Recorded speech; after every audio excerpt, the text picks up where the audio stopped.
বাঙালি জাতির ইতিহাসের একটি অবিস্মরণীয় অধ্যায় হলো ২৪শে গণঅভ্যুত্থান।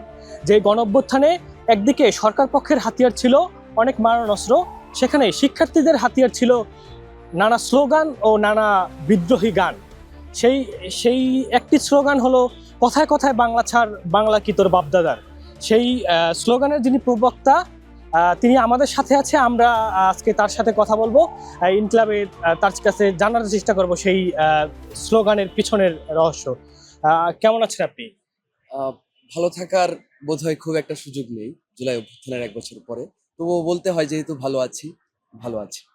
আমরা আপনার কাছে মূলত জানতে চাচ্ছি যে যে স্লোগানটা একটা সময় শিক্ষার্থীদের ভিতরে যে বিদ্রোহের দাবানল জ্বালিয়েছে, বা এই স্লোগানটা অনেকটাই তাদেরকে শক্তি জুগিয়েছে, এই স্লোগানটার পেছনের গল্প জানতে চাই। কিভাবে আসলে এই স্লোগানটা আপনার মাথায় আসলো? প্রথমত আমরা দেখেছি যে বিগত রেজিমে কিভাবে একের পর এক আমাদের যে ন্যায়সঙ্গত লড়াইগুলো ছিল, শিক্ষার্থী এবং গণমানুষের যে লড়াই ছিল, সেই লড়াইকে প্রশ্নবিদ্ধ করার জন্য স্বৈরাচার হাসিনা এবং তার যে রাজনৈতিক সাঙ্গপাঙ্গরা তারা কিভাবে হচ্ছে একের পর এক ট্যাগিং করত।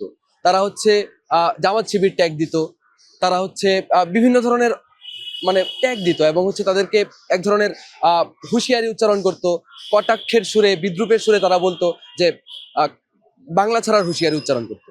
এই যে এই অধ্যত্বপূর্ণ আচরণ এবং দেশের মানুষ যারা আসলে দেশের সর্বময় ক্ষমতার অধিকারী, তাদের দিকে যে হচ্ছে যে একটা অগণতান্ত্রিক সরকারের এই ধরনের বিদ্বেষমূলক বা হচ্ছে কটাক্ষমূলক এই ধরনের বক্তৃতা, এই বক্তৃতার প্রেক্ষিতেই আসলে এই স্লোগানটা মাথায় আসে প্রথমবার। যে যারা বলছে যে বাংলা ছেড়ে দিতে হবে, এই বাংলা কি আসলে তাদের বাপদাদার? এই বাংলা হচ্ছে এই দেশের সকল মানুষের, সকল জনগণ। এই বাংলা এই দেশের হচ্ছে একমাত্র সর্বময় ক্ষমতার অধিকারী, এই দেশের মালিক। অর্থাৎ এই থেকে আসলে এই স্লোগানটা মাথায় আসে। প্রথমেই যদি বলি যে ১৪ই জুলাই যখন হচ্ছে আমরা দেখলাম যে স্বৈরাচার হাসিনা সে যে জাতির উদ্দেশ্যে ভাষণ দেওয়ার নামে যে প্রহসনটা করলো এবং সেই প্রহসনমূলক বক্তৃতায় সে বলল যে হচ্ছে যারা আন্দোলন করছে তারা আসলে রাজাকারের নাতিপুতি, এই যে এই কথাটা বললো, আমরা দেখলাম তার প্রেক্ষিতে কিভাবে হচ্ছে শিক্ষার্থীদের মধ্যে এক ধরনের ক্ষোভ বিস্ফোরিত হয়ে উঠলো। সারা দেশে দিক বিদিক সেই ক্ষোভ ছড়িয়ে পড়লো।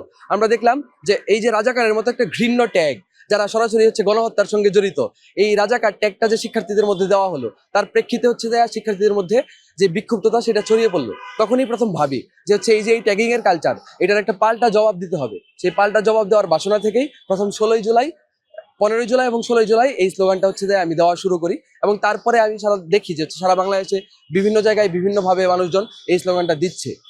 জুলাই অভ্যুত্থানের আসলে ২টা ফেজ ছিল।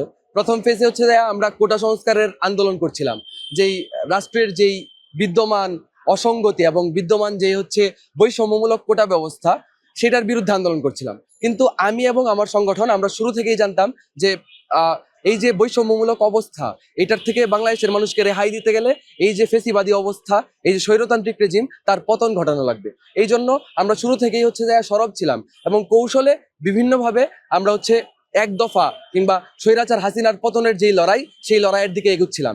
এবং ১৬ই জুলাই আমার সংগঠন প্রথম হচ্ছে স্বৈরাচার বিরোধী এক বিবৃতি দেয়, সংবাদ বিবৃতি। এবং সেইখানে হচ্ছে দেশের মানুষকে আমরা আহ্বান জানাই যে যখনই দেশের মাটিতে ছাত্রদের রক্তে রাজপথ রঞ্জিত হলো, তারপরে এই খুনি হাসিনার আর ক্ষমতার মসনদে বসে থাকার কোনো নৈতিক যোগ্যতা থাকে না এবং সে সেই যোগ্যতা কখনো অর্জনও করে নাই। সে অগণতান্ত্রিকভাবে এই দেশের ক্ষমতায় অধিষ্ঠিত হয়েছিল, দেশে এক ধরনের ফেসিবাদ, স্বৈরতন্ত্র এবং ভয়ের রাজনীতি কায়েম করেছিল। এটার থেকে বাংলাদেশের মানুষকে মুক্তি দেওয়ার জন্য আমরা ১৬ই জুলাই থেকেই ক্যাম্পেইন শুরু করি। শুধুমাত্র জুলাই নয়, আমরা সবসময় দেখেছি যে জনগণ যখন তার পুঞ্জীভূত ক্ষোভ এটা বিস্ফোরিত হয়ে ওঠে, তখন তার সামনে যত বড় মারণাস্ত্রই আসুক, তখন তার সামনে যত বড়ই তার বিপরীতে যত বেশি হচ্ছে মারণঘাতী অস্ত্র বা হচ্ছে সৈন্য তার বিপরীতে মোতায়েন করা হোক, এইখান থেকে জনগণকে পেছনে হটানো যায় না। আমরা জানি যে দেয়ালে যখন মানুষের পিঠ থেকে যায়, তখন লড়াই করা ছাড়া তার কোনো পথ খোলা থাকে না। জুলাইয়ে সেটাই হয়েছিল। আমরা দেখেছি যে আমাদের ভাই বোনদের কিভাবে পাখির মতো গুলি করে করে হত্যা করা হয়েছে।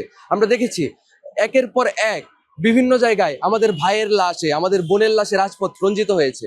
আমরা দেখেছি আমাদের সহযোদ্ধাদের উপরে কিভাবে ক্রমাগত পুলিশি হামলা বা হচ্ছে ছাত্রলীগ, স্বেচ্ছাসেবক লীগের সন্ত্রাসীদের হামলা এসেছে।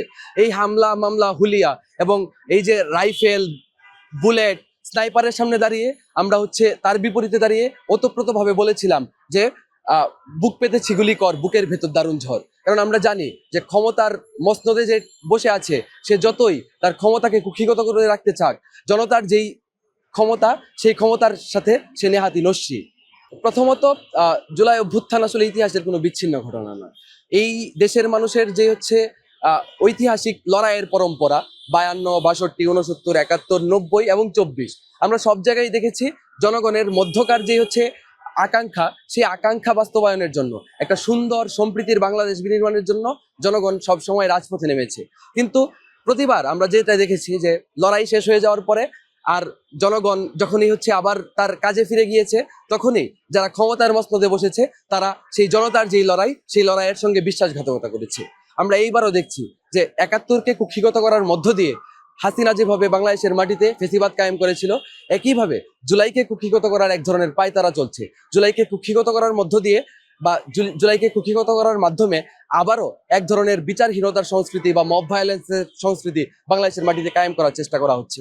আমরা মনে করি যে 71, 90 কিংবা 24-এর যে আকাঙ্ক্ষা, সেই আকাঙ্ক্ষার পুরোপুরি বিপরীতে দাঁড়িয়ে আমরা এখন বাস করছি। কিন্তু আমরা যেই লড়াইয়ের যেই বাসনা, লড়াইয়ের যেই তাগিদ, সেই লড়াইয়ের তাগিদ আমাদের মধ্য থেকে এখনো হারিয়ে যায় নাই। এই জন্যই আমরা জানি যে বাংলাদেশ কখনো হারতে শিখে নাই, বাংলাদেশ কখনো হারবে না। এই যে অসমাপ্ত লড়াই জুলাইয়ের, সেই লড়াই নিশ্চয়ই আমরা চালিয়ে যাব।